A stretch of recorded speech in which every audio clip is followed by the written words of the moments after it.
Welcome to the daily update, where I'll go over the action in the market for Friday, December 27th, and we'll see how things look for Monday, December 30th.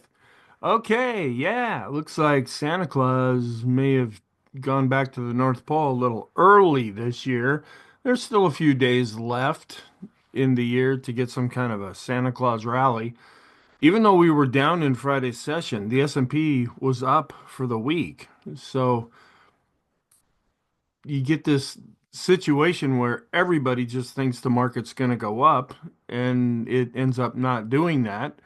And it causes doubt and confusion and frustration. And so a lot of people just give up. And then after that is when things start to take off. So we're back to looking more negative now with the down day that we saw on Friday. Some of the areas that were holding up as we were going lower are still holding up fairly well.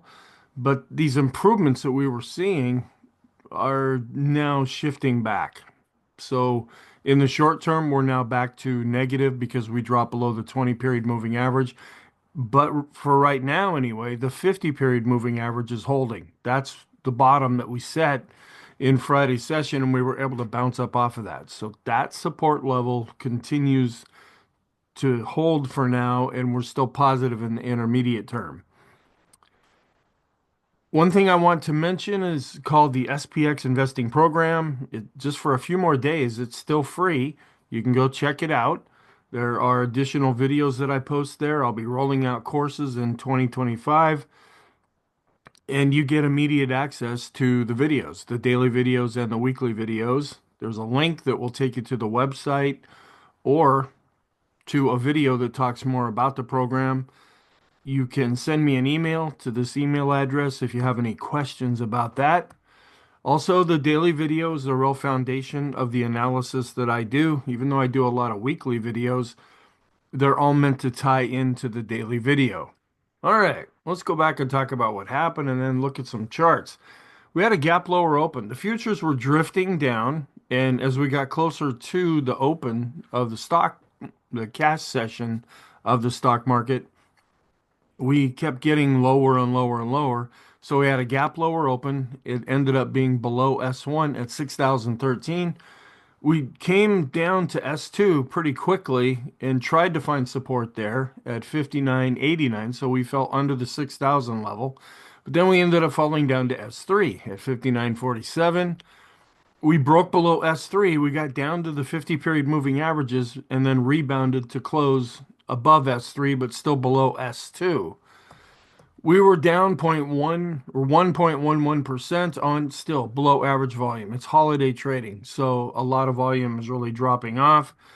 As I stated, we are now negative in the short term based on the moving averages. We're still above the 50 period moving averages in the intermediate term, and we're still looking positive in the long term. And a lot of this has to do with interest rates right now. You've got the Fed coming in and cutting rates, and the bond market is perceiving that as inflationary, and that's why rates, especially longer term rates, as you go out in the cycle, the maturity, the 10-year, the 30-year, they're going up because they're perceiving what could be inflation that's coming. Maybe the Fed came in and cut rates too soon. There's the debate going back and forth about that. And so that's why we see the Fed lowering shorter term interest rates while longer term interest rates are going back up. We'll see if any geopolitical things happen. We're still in holiday mode for right now. We've got New Year's coming up this week, and pretty much everybody celebrates that one. And then any of the geopolitical things that could escalate at any time. All right, we saw broad-based selling. But as I said before, the S&P was positive for the week, and like the Dow and I believe the Nasdaq, and they still ended up being up on the week, but it was a pretty negative day across the board. And this could be some year-end selling. Folks are locking in some profits. Some might be waiting to do that after the first of the year to delay any capital gains there, but they may be selling some dogs, some investments that they could actually get some tax advantages by selling them for a loss And so that might be happening. And then you combine that with interest rates, and it's really been pressuring, at least in Friday's session, it's really been pressuring the market there. The mega caps underperformed. They're still holding up fairly well, but they didn't do well in Friday's session. We still have a confirmed Hindenburg Omen, and we're back to looking extreme negative when we look at the 20 period exponential moving average of the S&P and the 20 period simple moving average study. Those are stocks inside of the S&P above their 20 period moving average. It had been improving. Now it's starting to go back down, and we never did get out of being extreme negative.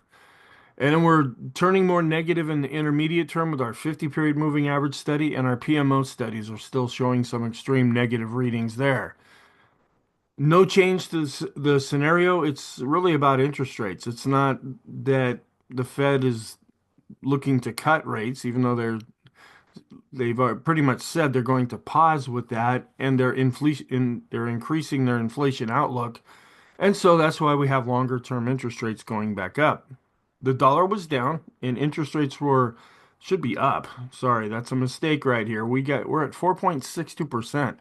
Not very long ago, we were under 4%. And so we're just climbing, climbing, climbing here with the 10-year yield, where after Thursday, we were at 4.58%. We only ticked down one notch as far as sentiment. Now we're already negative, so it's not like it's really shifting the overall mood of things, but we didn't fall as much as you might think with an over 1% decline on the S&P. And we're not trending now. We are dropping with the ADX. We're below 20. That's a static line, a static number that I use. When we're below that number, that means we're not trending right now. And we're also negative because it looked like we were getting really close to a cross with the green line crossing above the red line. Nope, the red line's now going back up and the green line's going down. With the down day, our bias is negative, and then I've switched our momentum, which is the last 2, 3, 4, 5 days kind of taken together. That's mixed, so we still have some positive things under the surface, and we are supposed to be having positive seasonality, but we're now switching back and looking more negative, where we had been leaning a little bit more towards the positive side. And here's the economic reports that came out, but I don't have the charts to show you because these aren't real influential as far as affecting the stock market. But the advanced international trade in goods, a minus 102.9. Last time it was a minus 98.3. So we're seeing that the number actually getting more negative there. The retail inventories were up 0.3%. Last time they were up 0.2%. Wholesale inventories were down 0.2%. Last time they were up 0.1% there. So no charts that to show you there. And this seems to be a chart that we run across from Isabel Net and their blog about once a week or so. It's looking at household equity ownership, how many people own stock versus the valuation of the S&P 500. And we've been looking at some different studies with this put out by Real Investment Advice, and they're both really going up. A lot of people are owning stock, and the valuations, which I'll go over again in the intermarket analysis video over the weekend, it still shows that we're expensive. When you look historically based on earnings reports that have already come out, and even when you look forward at projections and forecasts, we're looking expensive that way at the same time. Then don't give up on Santa just yet. Well, that's probably what's going to have to happen for the market to turn more positive. It doesn't like to be taken for granted, but it just shows here what we're looking at, the returns for the S&P when we have some kind of a return positive for the Santa Claus period, which is the 5 last trading days, which includes Christmas Eve, and then the first 2 trading days of the next year. And the average is 3.3%, and we're up pretty much all the time based on what has been calculated here.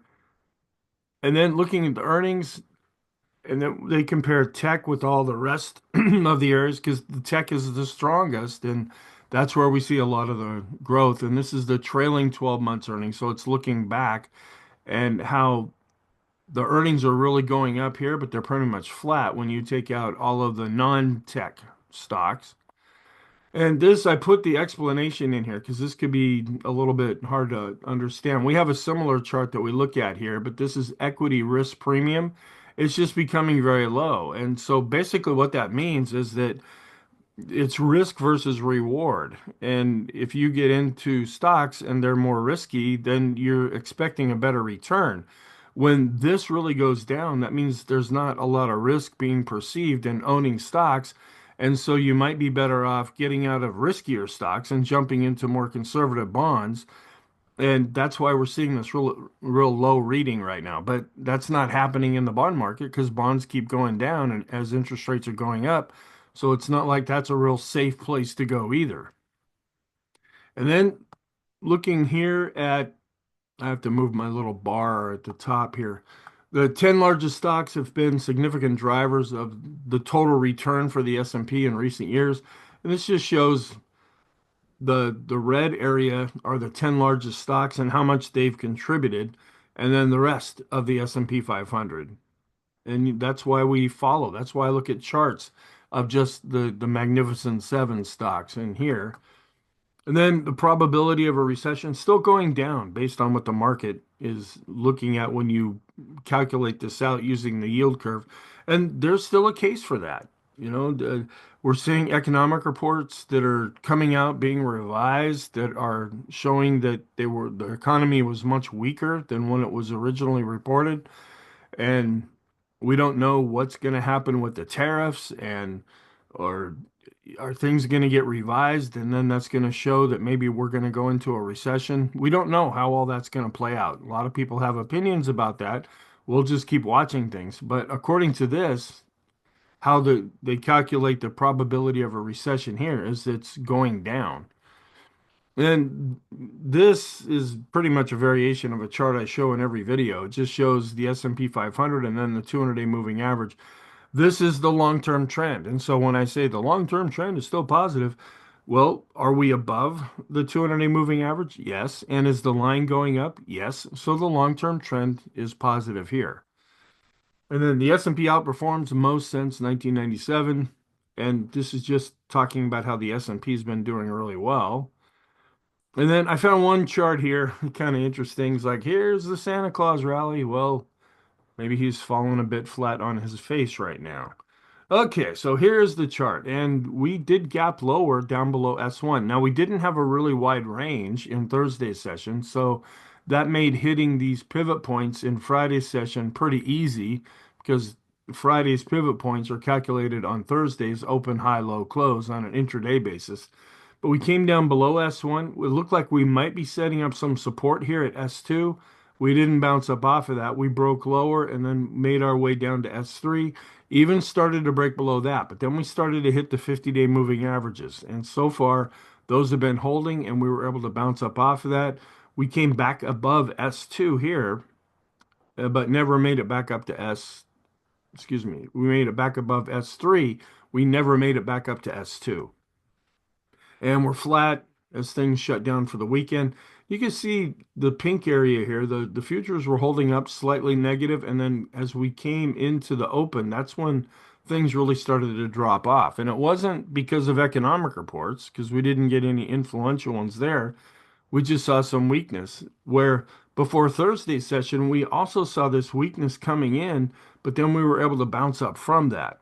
Well, in Friday's session, we saw that weakness coming in again, but instead of bouncing up there, we ended up dropping down even more. This is still looking positive, even though we're coming down here with the blue line. When the blue line's above the red line, that's under the surface, still more positive when we compare large cap growth to large cap value.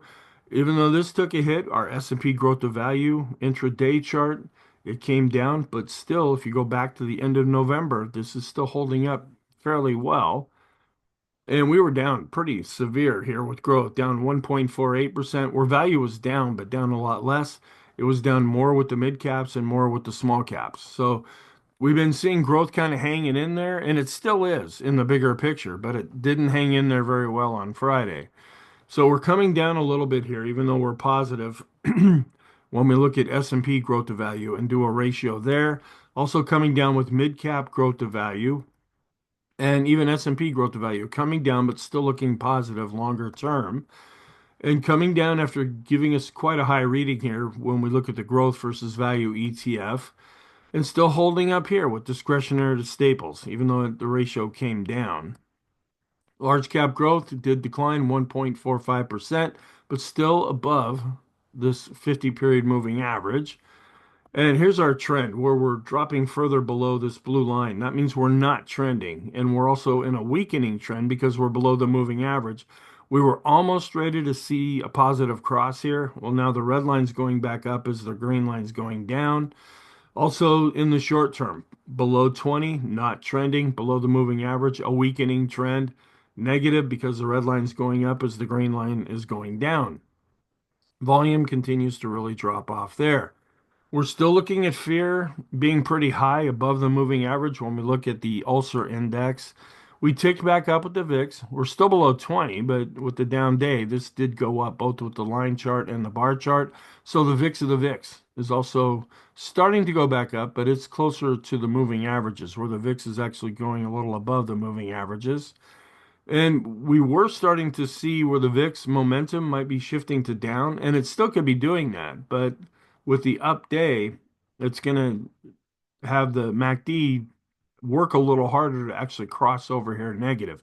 It's still just barely hanging on to being positive, which is the opposite of what usually happens when the VIX is going up, stocks are going down. Okay, and then here's the seasonality, which we kind of seem to deviate from that at least a little bit, but it should be dropping off as we finish out 2024. Still getting a very high reading with the skew index. It's come down a little bit, but it's still quite a high reading, meaning that the market's still anticipating some kind of a big move that hasn't happened yet. And this could be folks loading up on call options because that's how this is calculated, out of the money puts and calls. And if this really goes up, that could mean that they're buying an awful lot of calls, anticipating things going up without actually buying the stock. And so this could actually be contrarian in the fact that, okay, a lot of people are expecting the market to go up and they're putting a lot of money into that, and then it ends up not going up and freaks everybody out. We went back up with this fear gauge. We're also turning back up slightly with this other fear gauge, so we see some confirmation there. Came down a little bit with our risk on to risk off ratio, but lately we have been going up for the most part. Now, if this can keep going up, that'll be more positive. If it goes sideways and even starts to decline, that would be more negative. We really shot up with the daily chart of the equity put call ratio, and we're going back up with the 5 day chart. Here's a longer term look at the 5 day chart, but we're still just barely ticking down with the 10 day chart. But not an awful lot of conviction here. We're just seeing a lot of choppiness over the last few months. This is the other look at risk premium. We call it volatility risk premium, where it was virtually unchanged. So this is not picking up fear going out. It's not picking up the declines and the selling that we saw in Friday's session. Now it could still pick that up, but it didn't do that in Friday's session. Advanced decline line had been showing some signs of improvement, but now we're turning down based on price and volume. Even with the decline, we're not really seeing much of an expansion of the new lows, but we're not really seeing an expansion of the new highs either. We were trying to look a little better here with our 5 day. It's slowing down at least, but it hasn't crossed back above the moving average, and we're also still declining but slowing down with our excuse me, with our 10 day moving average. And we were just getting ready to go back positive in the short term with the advanced decline ratio. That's the blue line. Now we're going back down. So we're still below zero with the advanced decline line based on price. We were looking better based on volume. Now we're dropping back down below zero. And we were seeing an improvement here with accumulation distribution. And you could make a case that we're still barely above the moving average here, but it was looking a little bit better, and that could be in doubt right now. And we were trying to see some improvement here with the chicken money flow. And the histogram is still coming up, which could be treated as positive, but we're going down to flat here with the red line, which is the moving average.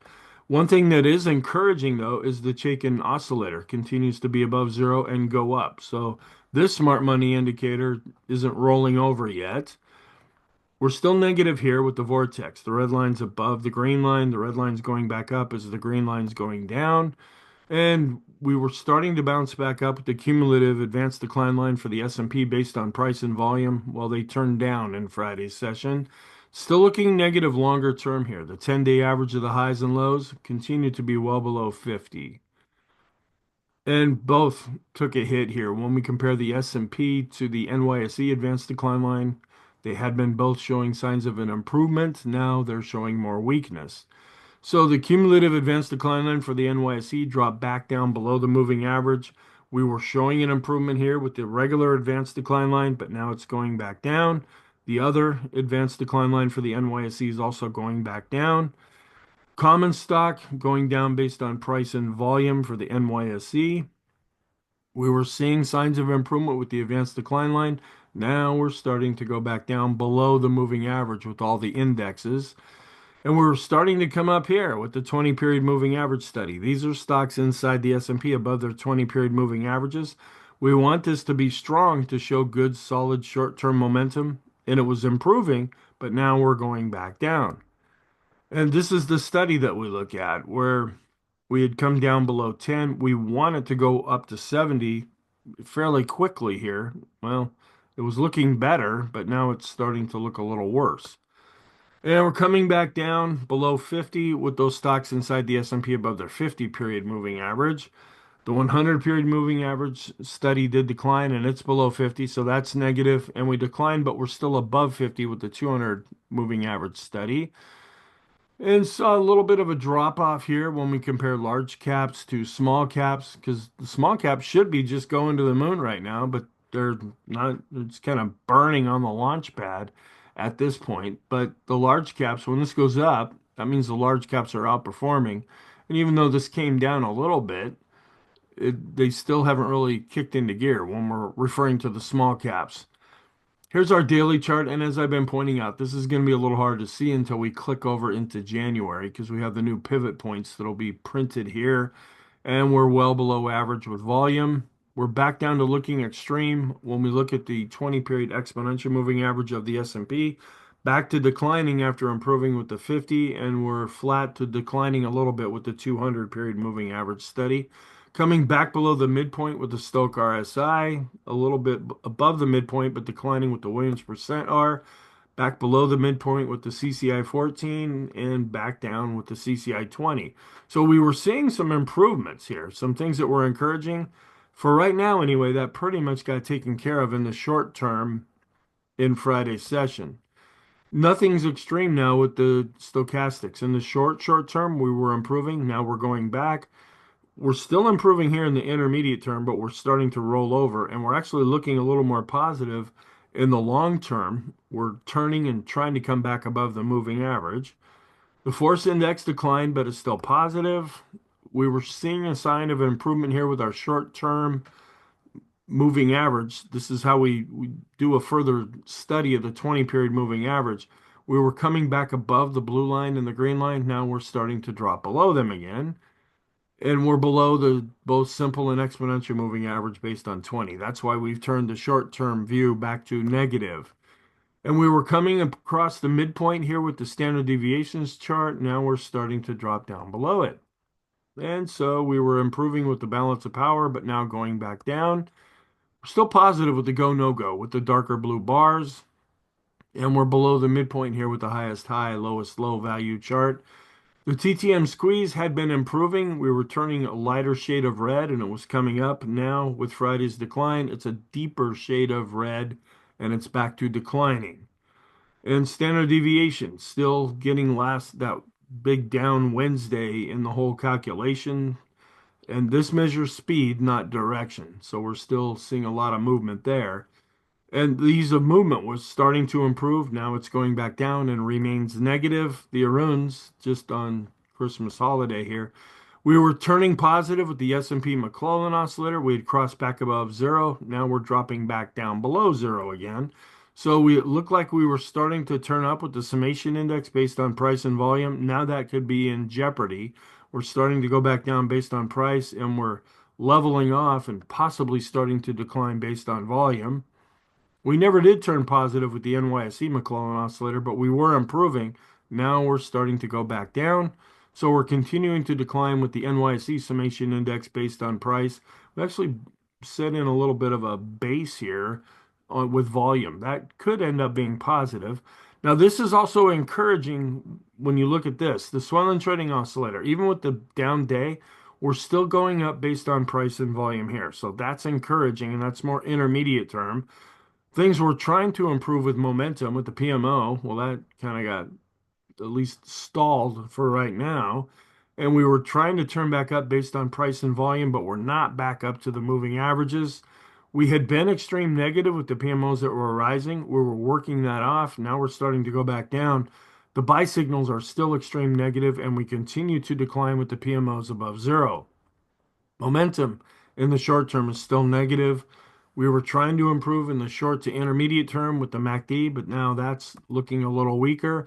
So we're still looking negative in the short, intermediate, and even the long term when we look at momentum.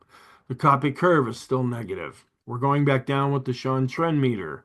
We're back below 50 with the money flow index, and we're rolling over and still below 50 with the ultimate oscillator. We came down with unbalanced volume, but we're still above the moving average, and the moving average is going up. We're dropping back down below 50 with the RSI 14 and the RSI 9. And we've gone from positive to negative with the Elder's Impulse system for the S&P, but we're still positive with the parabolic SAR. We didn't see enough of a decline to change this back over to negative. And the condition of the intermediate term trend, 50 periods, we're still below the blue line and the red line. We were seeing signs of improvement, but now it's not really rolling the lines over, but it's not showing more follow through improvement. And we're still above the 50 period moving averages. We did come down and hit that level and bounce up off of it. So this is still holding as support. So we're below the 20s, but above the 50s here with the moving averages. Ticked up a little bit, but we haven't turned positive with the bullish percent index.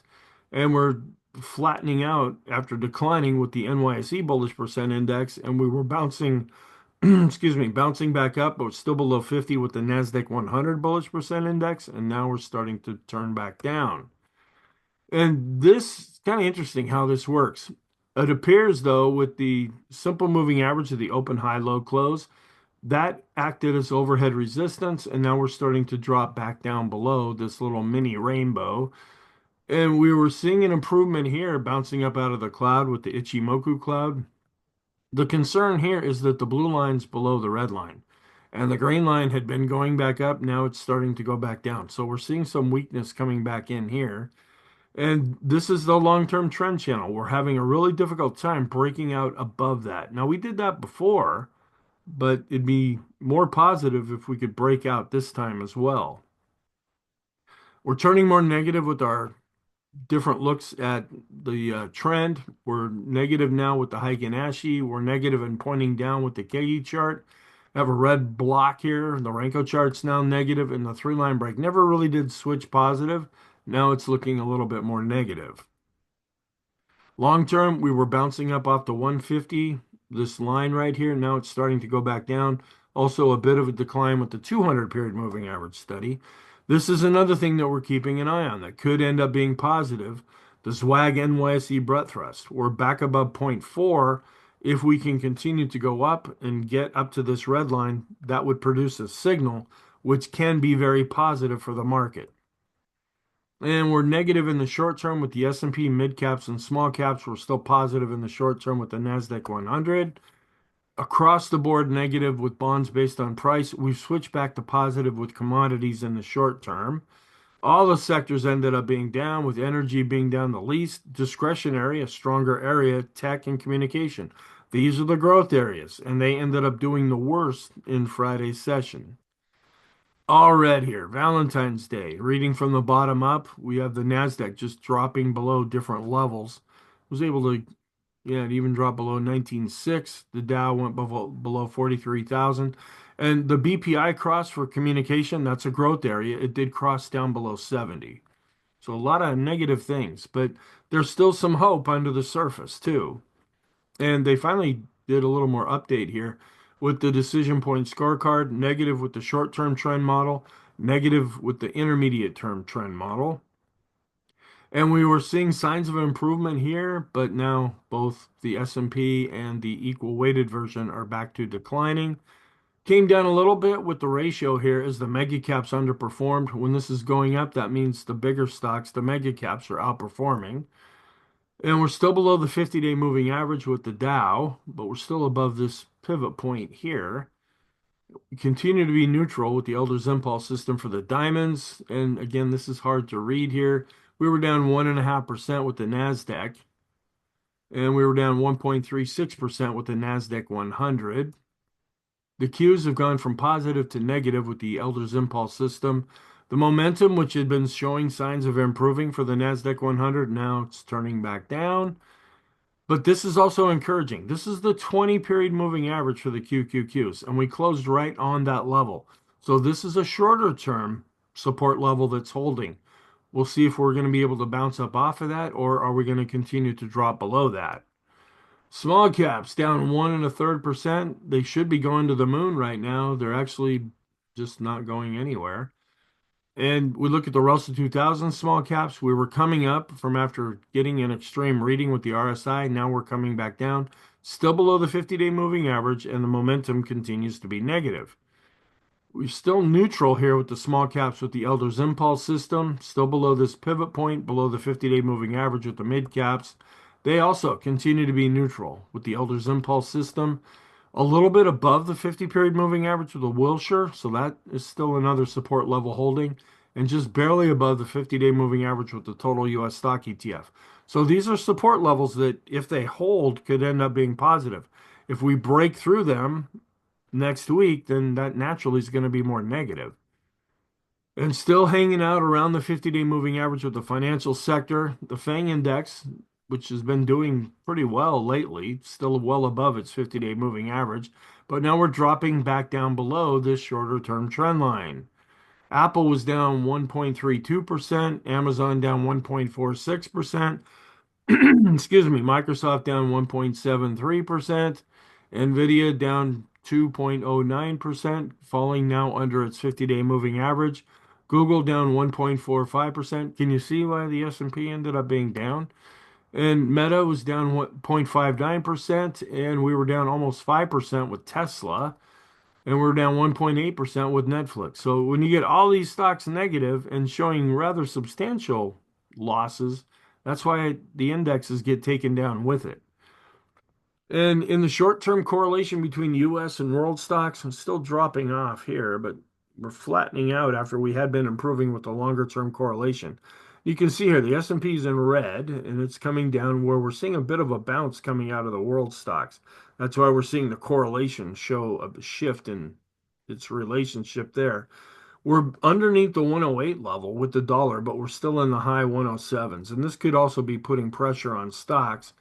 We look at the semiconductors to Dow ratio, where it only declined about 0.25% here. That's because the Dow was down as well. So looking at the SOX index, we're coming back down to the 50-day moving average. We still are not able to get above the 200-day moving average. And on this chart, this is a downtrend that we're seeing currently. And we're not really moving around all that much. We're actually up a little bit with the semis to tech ratio. So semis actually held up a little bit better. And then here's another look at that same chart. So in case you missed it the first time. And then we look at the SMH semiconductors. Here, we're coming back down to the 50-day moving average. This is still in an uptrend. And we're still coming down, but at the high end of the rainbow. But we're not showing a lot of leadership currently. And then here's another look at this chart in case you missed it. I messed something up here. And here's the dollar again in case you missed that. Okay, they're old charts that I forgot to delete, so I apologize for that. We're still going up with the 10-year yield here, and we're going down with the 10-year based on price, and that's pressuring stocks. This is also a concern. The home construction, the 3 to 7 year bonds, it was at least trying to bounce up a little bit, but now it's rolling over. And this has gone on for long enough. We're starting to see the rainbow show signs of weakness as well. And still holding up okay with the Qs to S&P, with the growth to value ratio, also discretionary to S&P getting hit here, rolling over a little bit, but still above the moving average when we compare large cap growth to large cap value. the small caps and mid caps still above their moving average. We're starting to drop below the moving average now with the small caps. But the moving average for the time being is still going up. We're going to need this to really turn around and go up to remain positive. So what's our outlook for Monday? Again, the Santa Claus rally, it starts Christmas Eve and goes to the second trading day of the next year. The technicals are weak. This should be weakness. My goodness, a lot of typos in here. Okay, weakening. I guess that makes sense. Weakening coming back. And then we're going to get Chicago PMI and pending home sales in Monday's session. Not all that influential. Chicago PMI can sometimes feed into what the market wants to have happen. And then the geopolitical things going on there. And then I usually look at two different calendars to look at the economic reports coming out, and I updated it on Friday for the next week. And I'm getting weird, they're going to have MBA mortgage applications on Wednesday. Well, we're closed for New Year's Day. So I turn it this obnoxious purple color. And then one calendar has ISM manufacturing coming out on Thursday, and then ISM manufacturing coming out on Friday with the other calendar. So we're going to have to see how this gets worked out as the week unfolds. We will get Chicago PMI on Monday, and sometimes that can be influential. We're not looking all that great, but we're not looking terrible either. When we look at December 30th, we're neutral to negative with the Dow, S&P, and NASDAQ. Just going back over the last 21 years. But when you take all of this and you believe in Santa, the rally, and all that stuff, then statistically, it's a positive time. But it's not 100%. So that means it doesn't happen every time. And then looking at this chart, takes a little bit more data into consideration, where we should see the small caps really start to take off here. We should see the S&P have positive seasonality. So we're getting some mixed signals there. Monday is the strongest day, at least it was in 2023. It's still a fairly good day in 2024. We'll see if that can happen. And this is the positive seasonality that a lot of folks are really anticipating, that it's not really coming through with gangbusters right now. And then looking at since the election and how the market had been performing, and then what the seasonality would be looking out 1 year after the election. And we're still in that positive time, according to Tom Bowley's research. And we're still supposed to be seeing this massive run up with the small caps, which are going down and at best going sideways. All right, so the warning signs, we were seeing signs of improvement here with accumulation distribution, and you could still make a case for that. The Chaikin money flow is just pretty much flat, and the histogram's still coming up a little bit, but the Chaikin oscillator, it's holding up even after Friday's decline. In the advanced decline line, they were showing signs of improvement. Now they're rolling over a bit here. We're still getting mixed signals between the 5 and 10-day equity put call ratio charts. And both the S&P and NYSE McClellan oscillators and summation indexes have now turned back to negative. We're still negative with momentum. We were seeing a little bit of improvement with the S&P bullish percent index, but now we're starting to go back down with the other ones. We still have the confirmed Hindenburg-Omen. The vortex, which had been improving, is now starting to show some more weakness. The moving average studies that we look at are providing warning signs there. The ease of movement, the money flow is now back to negative after it had been positive. The ultimate oscillator is negative, and the momentum for the NASDAQ 100 had been improving. Now it's starting to roll back over. So the positive side, we're still hanging in there with growth to value as well as discretionary to staples. And we're still looking good here with this Swenlin trending oscillator. That's still holding up fairly well. And we're still positive with the parabolic SAR. And we're still positive with the 200 period moving average study there. And the financial sector is still positive. We still have the Hindenburg Omen with no additional spikes here. So we'll just kind of watch this day by day and see if that ends up becoming something. So our conclusion, weakness is re-entering in the market. And now instead of saying positive seasonality, I put a question mark here. But we're still seeing the large caps and growth holding up for the most part. And then we look at the short term, we're now back to negative and showing some weakness here. We're still positive in the intermediate term, but the indicators that we look at that were looking better are now back to looking worse. But the 50-period moving averages are still holding for the time being, and we continue to be positive in the long term. Thank you. Have a really good weekend, and I will talk to you in the next video.